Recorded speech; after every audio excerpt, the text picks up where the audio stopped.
She wasn't my sister in any meaningful sense. She was a specimen. Same blood, same architecture, which made her ideal. I studied her like you would study a lab rat. I charted the way her heart spike responded to stress, how her eyes dilated in low light, the rate at which...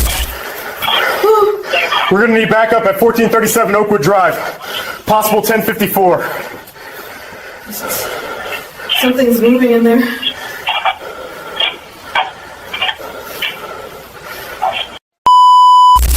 This account reconstructs a welfare check using patterns repeatedly documented in real cases.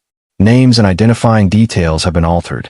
On December 12, 2025, at approximately 2:14 p.m., Officers Daniel Ramirez and Tara Wilson of the Riverdale Police Department responded to a welfare check at 1437 Oakwood Drive. Officer Ramirez, a 7-year veteran with an exemplary record, and Officer Wilson, with 4 years of service and specialized training in evidence preservation, had no idea that this routine call would soon become the department's most disturbing case in decades. What they discovered behind that basement door would not only change their careers forever, but would trigger a multi-agency investigation involving the FBI's Behavioral Analysis Unit and ultimately expose a horrifying secret that had been hidden in plain sight for months. You're watching this from Riverdale, a quiet suburban community with a population of just under 40,000, where violent crime rates have remained consistently below the national average for the past decade. If you want to see how this investigation unfolds and the shocking evidence that was recovered from that basement, subscribe now and hit the notification bell. The body camera footage from both officers captured everything that happened next. As they waited for backup, they examined the basement door more closely. The deadbolt was new, the wood around it still lighter than the rest of the frame. Officer Wilson noted that the lock appeared to have been installed from the outside, not the inside. Why would someone need to lock a storage room from the outside? Officer Wilson whispered. The basement windows had been covered with black plastic sheeting, visible from the small gap beneath the door. And that smell, growing stronger by the minute, was one both officers recognized from their training. Within 7 minutes, 3 additional units arrived, including Detective Alex Holloway, who had investigated 27 homicides during his 15-year career. Right here, see the gap? It's not flush. Yeah, go ahead. On 3. 1, 2, 3. There it goes. Jesus, look at that. It's a whole room. High tech, Surgical too. trays, anesthesia, coolers in the corner. Get photos of everything. Nobody touches a thing. After a brief assessment, Detective Holloway made the decision to force entry into the locked room, citing exigent circumstances. The body cameras captured the moment when Officer Ramirez used a battering ram to break through the door. What they found inside caused even the veteran detective to step back in shock. The basement had been converted into what appeared to be a makeshift laboratory and storage facility. The room contained 7 large freezers, each secured with padlocks. Along the walls were shelves lined with hundreds of labeled containers. A stainless steel table dominated the center of the room, with drains built into the floor beneath it. But it was the wall of photographs that immediately caught their attention. Dozens of images of unknown individuals, each marked with dates going back approximately 14 months. Jesus Christ, Detective Holloway muttered, his voice captured clearly on the body camera footage. Nobody touch anything. This is now a major crime scene. As the officers secured the scene, upstairs, Marissa Brooks was becoming increasingly agitated. What's happening? Did you find Elena? Is she okay? She demanded, attempting to move past the officer stationed at the top of the basement stairs. Ma'am, I need you to remain calm and stay in the living room, the officer instructed. What none of the officers knew at that moment was that Marissa Brooks had already made 3 calls since their arrival, calls that would later become crucial evidence in the case. The investigation was about to reveal that Elena Brooks, the supposed victim, had not been in that house for months, and the sister who had reported her missing was hiding secrets that would shock the entire community. As Detective Holloway called for additional resources, including the crime scene unit and the medical examiner, he had no way of knowing that this case would eventually lead to the discovery of evidence linking to 17 missing persons cases across 3 states. The Riverdale Police Department had never handled a case of this magnitude. Within hours, the FBI would be called in, and what they discovered in those freezers would make national headlines. Do you think the police should have entered the basement without a warrant? Or did the welfare check and suspicious circumstances justify their actions? Let us know in the comments. In the next segment, we'll show you what investigators found when they opened those freezers, and the shocking revelation about who Elena Brooks really was. Information that would turn this investigation completely upside down. By 4:30 p.m., the quiet suburban street had transformed into a full-scale crime scene. Neighbors gathered behind yellow police tape as unmarked vehicles and crime scene vans lined the curb. Inside the house, Detective Holloway coordinated with a newly arrived forensic team while keeping a careful eye on Marissa Brooks, who remained in the living room under the supervision of Officer Wilson. "I don't understand what's happening," Marissa insisted, her voice rising. "Where's my sister? Why won't anyone tell me anything?" What Marissa didn't know was that Detective Holloway had already made a disturbing discovery. According to the property records pulled up on his tablet, the house at 1437 Oakwood Drive had been purchased 14 months ago, not by Elena Brooks, but by Marissa Brooks herself. In the basement, forensic technician Veronica Nguyen carefully photographed each item before evidence collection began. The first freezer's padlock had been cut open, revealing contents that immediately prompted a call to the FBI. The victim appears to have been dismembered post-mortem, medical examiner Dr. James Patel noted in his preliminary report, dictating into a recorder as he examined the contents. Based on tissue preservation and freezing method, I estimate time of death between 3 to 6 months ago. According to court documents later filed in the case, the freezer contained human remains that had been methodically sectioned and preserved in vacuum-sealed bags, each labeled with a date and alphanumeric code. Upstairs, Detective Holloway received confirmation that would change the entire direction of the investigation. "Detective, we've got something," the evidence technician said quietly, showing him a driver's license found in a hidden compartment of a desk drawer. The photo matched the woman sitting in the living room, but the name read Elena Brooks. The woman who called in the welfare check isn't Marissa Brooks, Detective Holloway realized. She's Elena. In her initial statement to police, transcribed in case file #RD 2025-1212, the woman claiming to be Marissa stated, "I speak to my sister every day. We're very close since her divorce. When she didn't answer my calls for 3 days, I knew something terrible had happened." But phone records would later reveal no calls between Elena and Marissa Brooks in the 6 months prior to the welfare check. In fact, according to multiple witness statements, the real Marissa Brooks had not been seen by neighbors or co-workers since July 2025. "I lived next door to Elena for 3 years," neighbor Thomas Carpenter told investigators in his sworn statement. "The woman who's been living there for the past year is definitely Elena, not her sister. I'd see her collecting mail addressed to Marissa, but I just assumed she was house-sitting or had moved in after her divorce." As forensic teams continued processing the basement, they discovered a laptop hidden behind one of the freezers. Digital forensics would later recover deleted files containing detailed notes, financial records, and what appeared to be a methodical plan spanning more than 18 months. The level of premeditation is extraordinary, FBI Special Agent Vanessa Rodriguez noted in her case assessment. The suspect maintained 2 separate identities simultaneously, effectively erasing her sister while assuming her life. At 5:47 p.m., Detective Holloway made the decision to formally detain Elena Brooks for questioning. The body camera footage shows her reaction, not surprise or confusion, but a strange calm. "You've made a mistake," she said quietly as Officer Wilson placed her in handcuffs. "I'm Marissa Brooks. I can prove it." But the evidence was mounting against her. In a master bedroom closet, investigators discovered a hidden compartment containing multiple identification documents for both Elena and Marissa Brooks, along with financial records showing that Marissa had a $2.5 million life insurance policy naming Elena as the sole beneficiary. The policy was taken out 18 months ago, Financial Crimes Detective Laura Simmons reported, just 2 weeks after Elena Brooks finalized her divorce and lost her primary source of income. According to divorce records obtained by investigators, Elena's ex-husband, Dr. Richard Winters, had been the primary breadwinner during their 12-year marriage. The settlement left Elena with significantly less than she had demanded, creating what prosecutors would later call a financial motive for an elaborate identity theft and insurance fraud scheme. But as investigators would soon discover, insurance fraud was just the beginning. The second freezer contained remains that didn't match Marissa's description.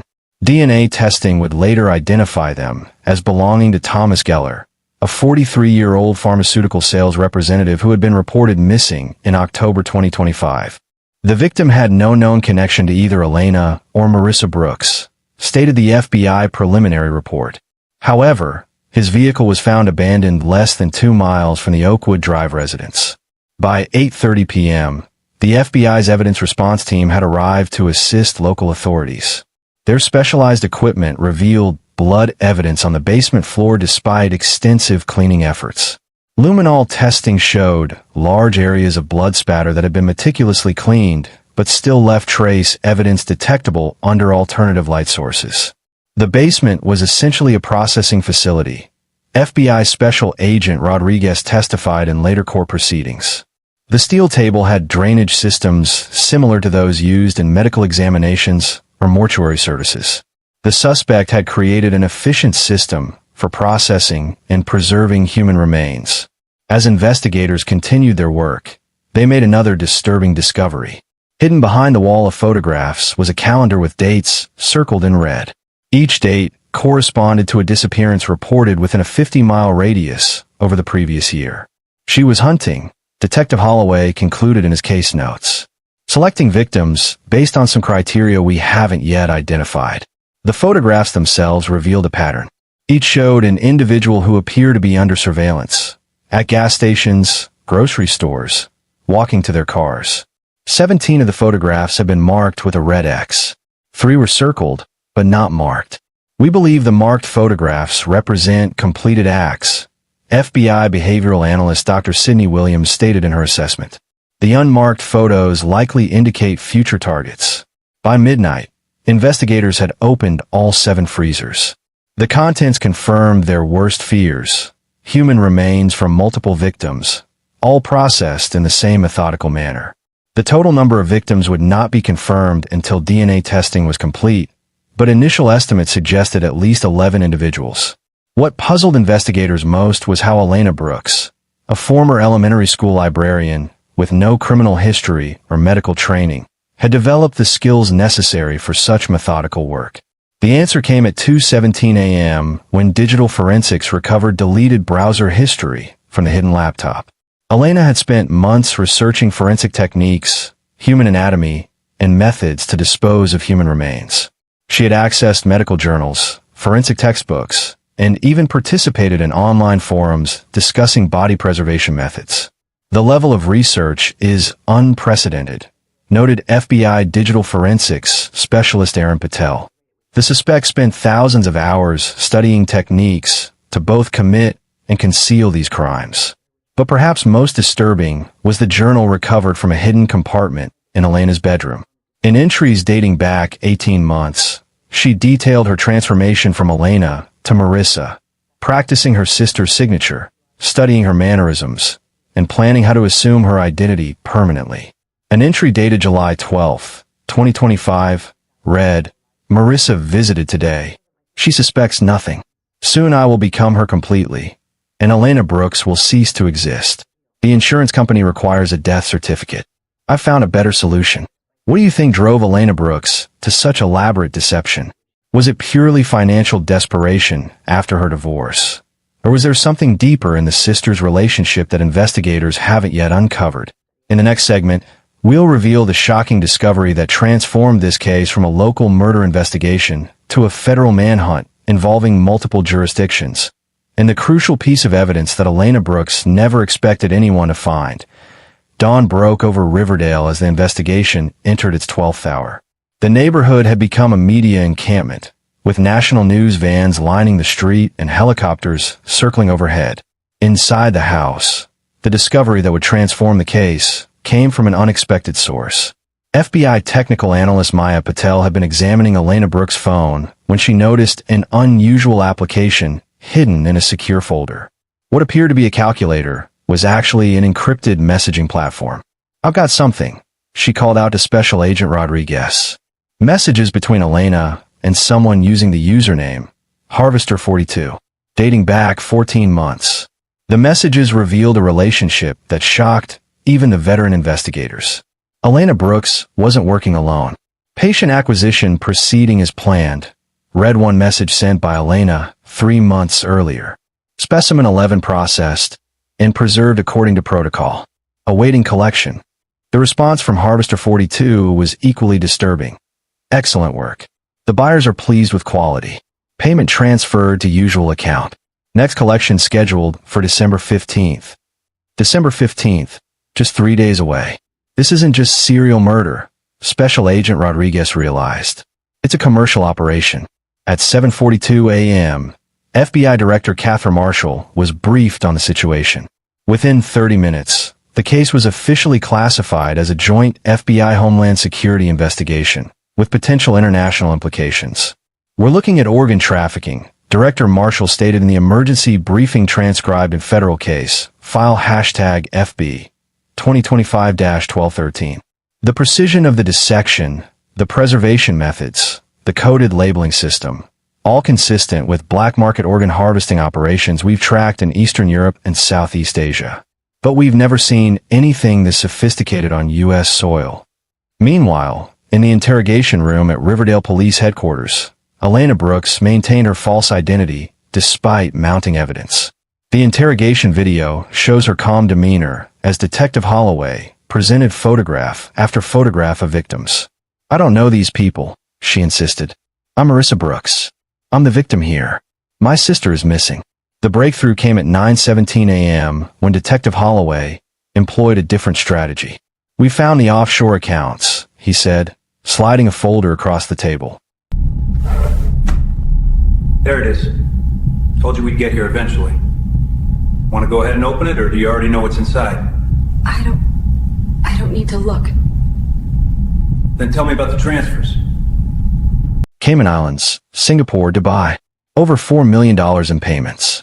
We know about Harvester 42. Elena's composure cracked visibly. The interrogation video captures the moment. A slight widening of the eyes. A twitch at the corner of her mouth. "I want immunity," she said after a long silence. "That's not on the table," Detective Holloway replied. "Then I have nothing to say." But Elena Brooks had already said too much. By responding to Harvester 42, she had inadvertently confirmed her true identity. As the interrogation continued, a more significant development was unfolding at the crime scene. Behind a false wall in the basement, investigators discovered a hidden room containing medical equipment, surgical instruments, anesthesia machines, and specialized preservation containers designed for organ transport. "This is hospital-grade equipment," noted Dr. Veronica Winters, the medical examiner's surgical consultant. "Some of these items are restricted to licensed medical facilities. They're not available to the general public." According to Dr. Winters' assessment, documented in evidence file #RD 2025-1212, E42, the surgical instruments show evidence of extensive use but are meticulously maintained. The precision of the incisions observed in the victims suggests the perpetrator has advanced surgical training or is working under the direction of someone with medical expertise. This assessment raised a critical question. How did a former school librarian acquire such specialized skills and equipment? The answer came 11:23 a.m. when the FBI's background investigation into Elena Brooks revealed a detail missing from her initial background check. Before becoming a librarian, Elena had worked as an administrative assistant at Riverdale Memorial Hospital's organ transplant department for 3 years. She had access to the entire transplant process, noted Special Agent Rodriguez. Donor matching, preservation protocols, transportation logistics. She observed the entire system from the inside.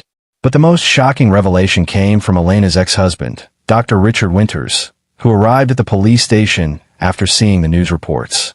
"I can't believe this," he told investigators in his recorded statement. "Elena was always fascinated by my work in transplant surgery. After we married, she took the hospital job to be closer to the field. When I filed for divorce, she became obsessed with proving she could succeed in medicine without me." Dr. Winters paused before adding the detail that would change everything. "The divorce wasn't just about growing apart. I found research on her computer, studies on organ preservation, black market prices, identity theft. When I confronted her, she said it was for a novel she was writing. I should have known better." According to court documents, Dr. Winters had reported his concerns to hospital administration shortly before their divorce, resulting in Elena's termination. What he didn't know was that she had already established connections with international organ trafficking networks through the hospital's darkest corners. At 1:45 p.m., the investigation took another dramatic turn when digital forensics recovered deleted emails from Elena's laptop. The emails contained detailed dossiers on potential victims, medical histories, blood types, tissue compatibility markers. She wasn't selecting victims randomly. She was harvesting specific organs for specific buyers. This operation has all the hallmarks of a sophisticated medical trafficking network, stated FBI Special Agent Thomas Park in his case assessment. The suspect was essentially running a boutique organ harvesting business, targeting healthy individuals with specific medical profiles that matched buyer requirements. As investigators pieced together the timeline, they realized Elena's operation had evolved. What began as a plan to fake her sister's death for insurance money had transformed into something far more lucrative when she discovered the organ trafficking network through her hospital connections. The real Marissa Brooks had likely been her first victim, not just for the insurance money, but as a test case for her harvesting techniques. At 3:17 p.m., the case broke wide open when the FBI's cyber division traced the Harvester 42 account to a startling source. Dr. Gregory Patel, chief of transplant surgery at Boston Medical Center and a leading figure in legitimate organ transplantation. We've identified at least 7 transplant surgeons across the country connected to this network, reported FBI cyber division chief Aaron Michaels. They've been using Elena Brooks as a supplier for wealthy international clients who don't want to wait on official transplant lists. Within hours, simultaneous raids were conducted at medical facilities in Boston, Chicago, and San Francisco. 11 medical professionals were taken into custody, including 3 surgeons, 4 nurses, and 4 administrative staff involved in the trafficking network. But the most critical operation was yet to come. Based on the messages recovered from Elena's phone, a major collection was scheduled for December 15th, just 3 days away. The target, 28-year-old software engineer Nathan Park, who matched the profile for a heart and kidney harvest ordered by a wealthy client in Dubai. And now that mistake is costing him everything, Detective Holloway told Elena during their final interrogation session. Dr. Patel is cooperating. The entire network is coming down. The only question is whether you'll go down as a cooperating witness or the mastermind. For the first time since her arrest, Elena Brooks showed genuine emotion. The interrogation video captures her transformation, from calculated calm to desperate panic. "You don't understand," she said, leaning forward. "These people, they're powerful. If I talk, I'm dead." "You're facing multiple life sentences," Detective Holloway countered. "Possibly the death penalty. Cooperation is your only option." After a long silence, Elena made her decision. "I'll tell you everything, but I need protection. Not just in prison, after. These people have connections everywhere." What Elena revealed next would expose a network far larger and more influential than anyone had imagined, reaching into hospital administration boards, medical licensing authorities, and even law enforcement agencies across multiple states. The quiet suburban house on Oakwood Drive had been just one node in a vast criminal enterprise that had operated undetected for years. And Elena Brooks, the unassuming former librarian, had become one of its most productive suppliers. Do you think Elena Brooks was a calculating mastermind who found her true calling in this horrific enterprise? Or was she manipulated by more powerful players in the medical establishment who recognized and exploited her desperation after her divorce? In the next segment, we'll reveal how federal authorities used Elena's information to set up an elaborate sting operation that would save Nathan Park's life and bring down one of the largest organ trafficking networks ever discovered in North America. At BY nightfall on December 13th, 2025, the FBI had established a command center at Riverdale Police Headquarters. The operation to save Nathan Park and dismantle the organ trafficking network was now the Bureau's highest priority. "We have less than 48 hours, Special Agent Rodriguez briefed the assembled team. According to Elena Brooks' testimony, Park is scheduled for abduction on the evening of December 15th, with harvesting to begin immediately after. Elena Brooks, now in protective custody, had provided detailed information about the network's operations. Her testimony recorded in federal case, file hashtag FB 2025-1213 T7, revealed a chilling system. The buyers submit requests through an encrypted platform. Blood type, organ specifications, timeline. Harvester 42, Dr. Patel, matches these requests with potential donors identified through hospital records. Then he assigns acquisition to suppliers like me. We're paid 30% upfront, 70% on delivery. When asked how she selected her victims, Elena's response stunned even veteran investigators. I didn't choose randomly. I studied their routines, their health habits. I needed specimens with no drug history, limited alcohol consumption, regular exercise. Premium organs command premium prices. The investigation revealed that Elena had been paid between $50,000 and $200,000 per acquisition, with total payments exceeding $4.2 million over 14 months. The organs were sold to international buyers for up to 10 times that amount. This is the most sophisticated black market organ operation we've ever encountered on U.S. soil, testified Dr. Meredith Park, the FBI's medical consultant, in her preliminary assessment. The preservation techniques, the matching protocols, they mirror legitimate transplant procedures almost exactly. As the FBI planned their operation to save Nathan Park, a parallel investigation was uncovering the full extent of Elena's crimes. Forensic anthropologists had begun the painstaking process of identifying remains from the 7 freezers.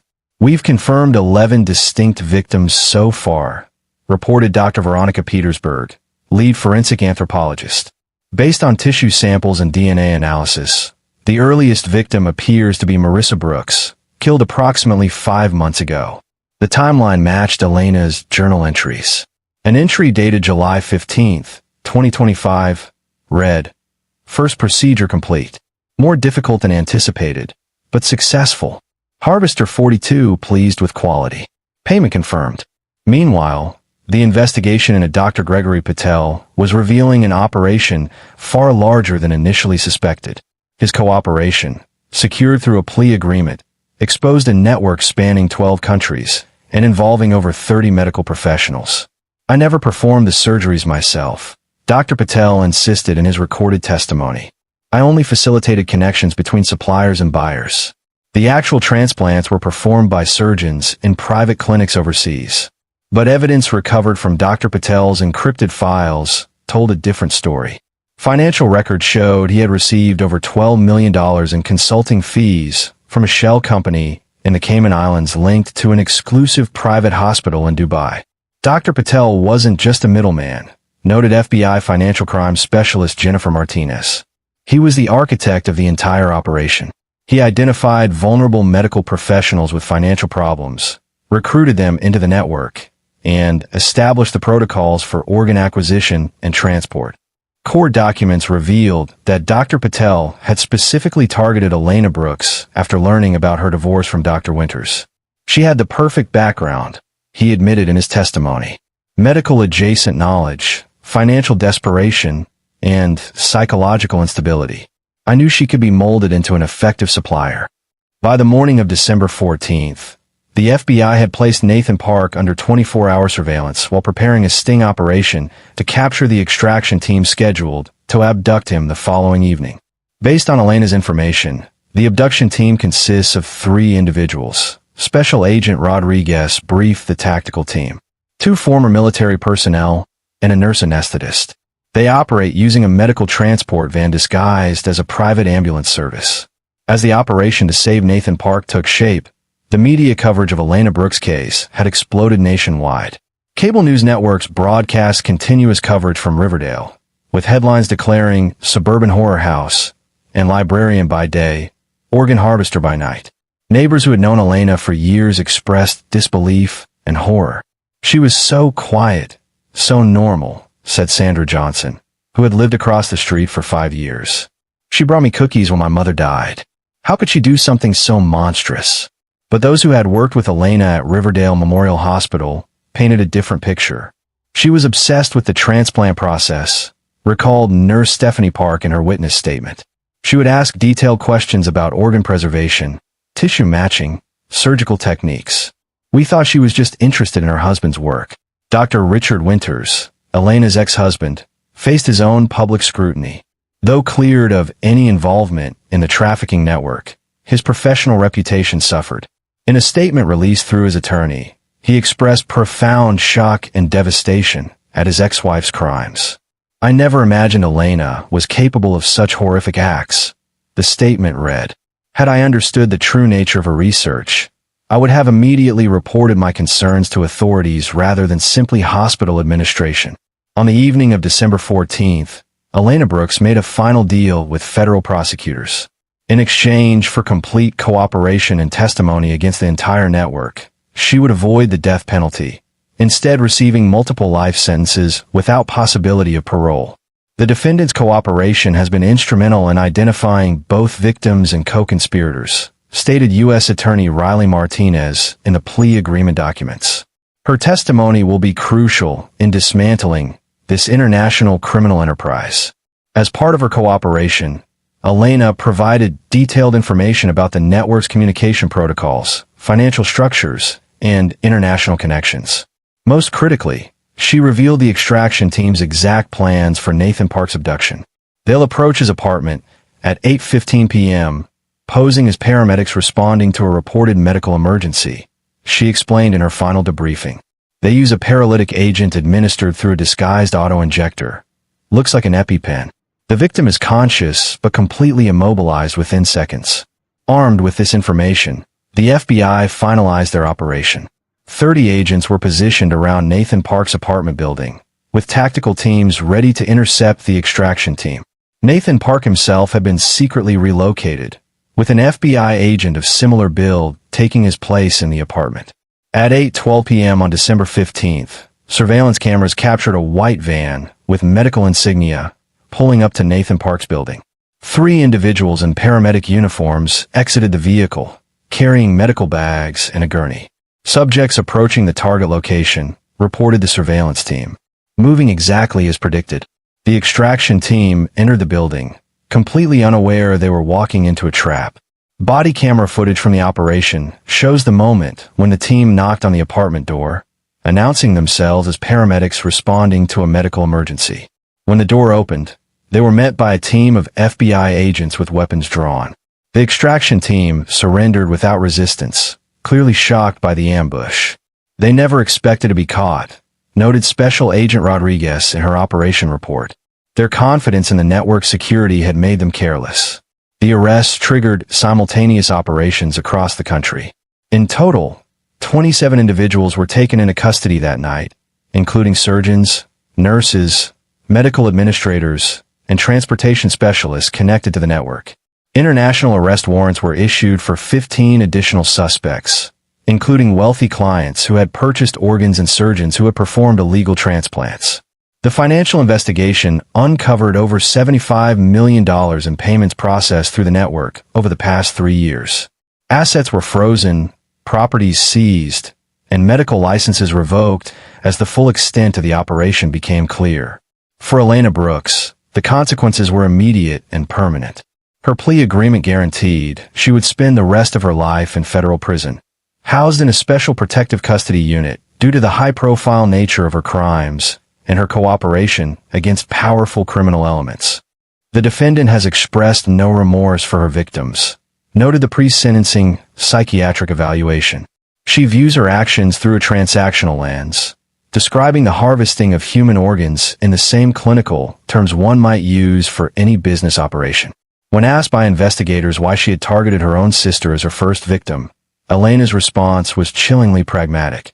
"I needed to practice on someone I knew well. Someone whose disappearance I could explain. Someone whose identity I could assume.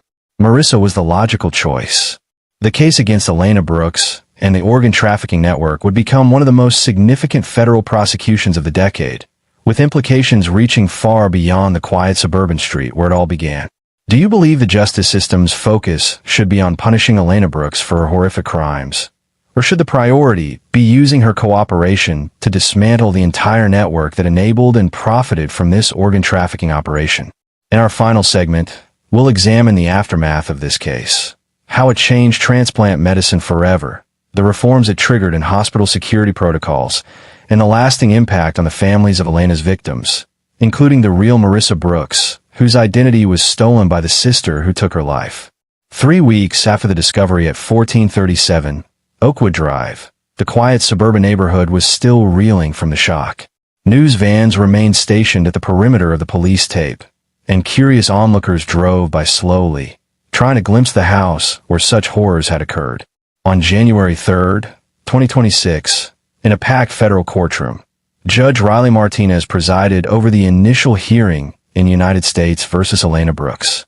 Due to the extraordinary nature of these crimes and the defendants' continued cooperation with federal authorities, this court will expedite proceedings while ensuring all constitutional protections remain in place, Judge Martinez stated, addressing the gallery filled with journalists and family members of victims. Elena Brooks, dressed in an orange jumpsuit and shackled at the wrists and ankles, showed no visible emotion as the charges were read. 11 counts of first-degree murder, human trafficking, conspiracy, fraud, and numerous other federal violations. The defendant has waived her right to a jury trial and entered guilty pleas to all charges, announced U.S. Attorney James Park. In exchange for her continued cooperation in dismantling the larger criminal enterprise, the government has agreed not to seek the death penalty. The plea agreement, unprecedented in its scope, reflected the value of Elena's testimony against the organ trafficking network. She would receive multiple life sentences without possibility of parole, to be served in a specialized federal facility with enhanced security protocols. Even as Elena's case moved toward sentencing, the larger investigation continued to expand. She was my only child. Every morning I wake up and I reach for her, and she's gone. You'll never know what you took from us. Thank you, Mrs. Bennett. You may step back. Mr. Orders, the court has considered the evidence, the jury's verdict, and the statements heard today. It is a judgment of this court that you be committed to the custody of the Bureau. Dr. Gregory Patel, facing similar charges, had followed Elena's example and turned state's evidence. His testimony had already led to the arrest of 27 individuals across 6 countries. This network operated with impunity for years, stated FBI Director Catherine Marshall at a press conference on December 30, 2025. Thanks to the evidence recovered from the Oakwood Drive residence, we've identified connections to illegal transplant operations in 12 countries. This will likely become the largest organ trafficking prosecution in history. For the families of Elena's victims, the swift legal proceedings provided some measure of closure, though their grief remained raw and overwhelming. The remains recovered from the freezers had been identified through expedited DNA analysis, allowing families to begin planning funerals even as the holiday season approached. Among them was the family of the real Marissa Brooks, whose parents had spent months believing their daughter was alive while Elena impersonated her. "She stole my daughter twice," said Catherine Brooks, Marissa's mother, in her victim impact statement during a preliminary hearing. "First her life, then her identity. Every holiday card she sent us pretending to be Marissa was another violation. We were exchanging messages with our daughter's killer." The case triggered immediate reforms in the medical community. By late December, the American Medical Association had announced emergency protocols for transplant programs, including enhanced background checks for all personnel with access to donor information and stricter controls on surgical equipment. "The Brooks case has exposed critical vulnerabilities in our systems," stated Dr. Veronica Petersburg, Chief of Transplant Medicine at Johns Hopkins Hospital, in an emergency session of the National Medical Ethics Committee on December 28. "We cannot wait for the full legal process to conclude before implementing reforms." For Nathan Park, the software engineer who narrowly escaped becoming Elena's 12th victim, the holiday season brought a profound sense of gratitude and purpose. After learning how close he had come to death, Park established a support fund for the families of Elena's victims. "I was given a second chance that 11 others never received," Park explained in a statement released through his attorney. "I'll spend the rest of my life honoring that responsibility." The FBI agents and local police who had worked the case found themselves working through Christmas and New Year's, following leads generated by Elena's cooperation. The investigation had expanded to include financial crimes units tracking the millions that had flowed through the network. "We've identified over $75 million in transactions related to this operation," reported FBI Financial Crimes Specialist Jennifer Martinez on December 29. The money trail connects to private clinics in Dubai, Singapore, and Geneva, where the illegally harvested organs were transplanted into wealthy recipients. By early January, international arrest warrants had been issued for 15 additional suspects, including surgeons who had performed illegal transplants and wealthy clients who had purchased organs harvested by Elena Brooks. The house at 1437 Oakwood Drive remained sealed as a federal crime scene, its future uncertain. Neighbors had begun leaving flowers along the police tape perimeter, not for Elena, but for her victims. "We never knew what was happening right next door," said Thomas Carpenter, who had lived beside the Brooks house for 3 years. "That's the most terrifying part. She seems so normal, so ordinary. How do you ever trust your neighbors again after something like this?" For Detective Alex Holloway, who had led the initial investigation, the case represented both the pinnacle and the nadir of his career. "In 30 years of law enforcement, I've never seen anything like it," he told reporters after Elena's plea hearing. "The methodical nature of these crimes, the complete absence of remorse, it challenges everything we think we know about human behavior." Special Agent Vanessa Rodriguez, who had coordinated the FBI's involvement, found herself becoming the public face of the investigation as it captured national attention. "What makes this case unique is not just the horror of the crimes, but how they intersected with legitimate medical systems," she explained during a press briefing on January 2nd. Elena Brooks exploited her knowledge of transplant procedures to create a business model based on human suffering. As 2026 began, the case against Elena Brooks was moving toward its conclusion, but the larger investigation was just beginning to reveal the full scope of the trafficking network. Elena herself remained in federal custody, housed in a special unit reserved for high-profile cooperating witnesses. According to prison officials, she spent her days creating detailed maps of the network's operations and writing comprehensive statements about her methods and contacts. Prison psychologists who evaluated Elena found no evidence of remorse or emotional distress over her crimes. In her initial psychological assessment, completed on December 24th, the lead psychiatrist noted, "The subject displays classic traits of malignant narcissism combined with antisocial personality disorder.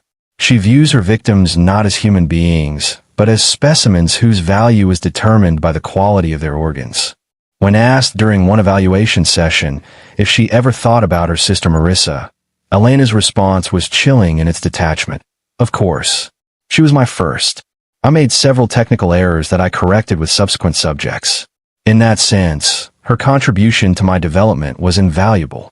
By mid-January, as Elena awaited formal sentencing, the FBI had used her information to conduct raids in 3 additional states, arresting 9 more medical professionals connected to the network. The investigation had expanded to include hospital administrators who had looked the other way when surgical equipment went missing or when questionable patients received transplants without proper documentation. "This case has revealed corruption at every level of the transplant system," stated U.S. Attorney Park at a January 15th press conference. "From individual surgeons to hospital administrators to international brokers who matched wealthy clients with illegal organs. For the families of Elena's victims, no legal outcome could ever truly provide justice."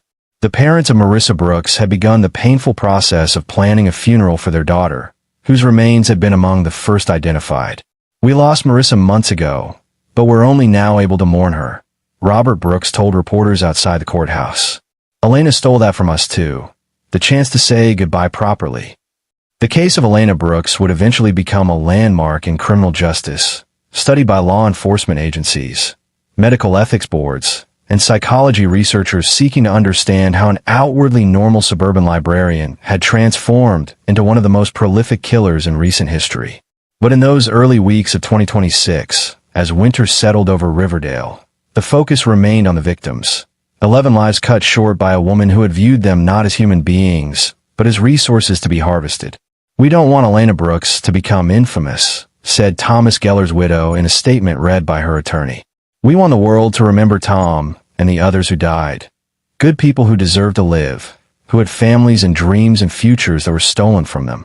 In response to these concerns, the FBI established a temporary memorial in the Riverdale Police Department lobby, featuring photographs and brief biographies of each victim, focusing not on how they died, but on how they had lived.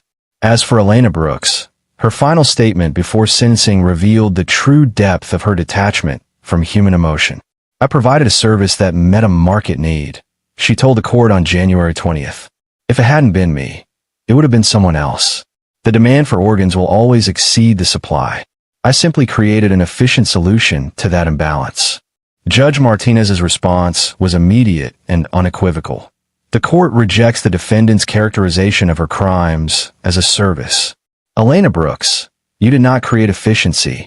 You created tragedy. You did not solve a market imbalance. You destroyed lives for profit."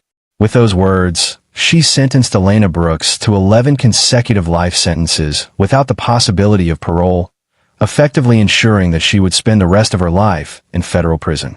As Elena was led from the courtroom, the families of her victims stood in silence, not in celebration of justice served, but in solemn recognition of the lives that could never be restored. Outside the courthouse, snow began to fall on Riverdale, covering the community in a blanket of white that would eventually melt away. But for those touched by the case of Elena Brooks, some marks would never fade. Reminders that evil can hide in plain sight, even in the quietest neighborhoods, behind the most ordinary faces. Do you believe that cases like Elena Brooks should be widely publicized as cautionary tales? Or does such coverage risk inspiring copycat crimes? Let us know your thoughts in the comments below. If you found this investigation valuable, please subscribe to our channel for more in-depth examinations of cases that change how we understand crime and justice in America.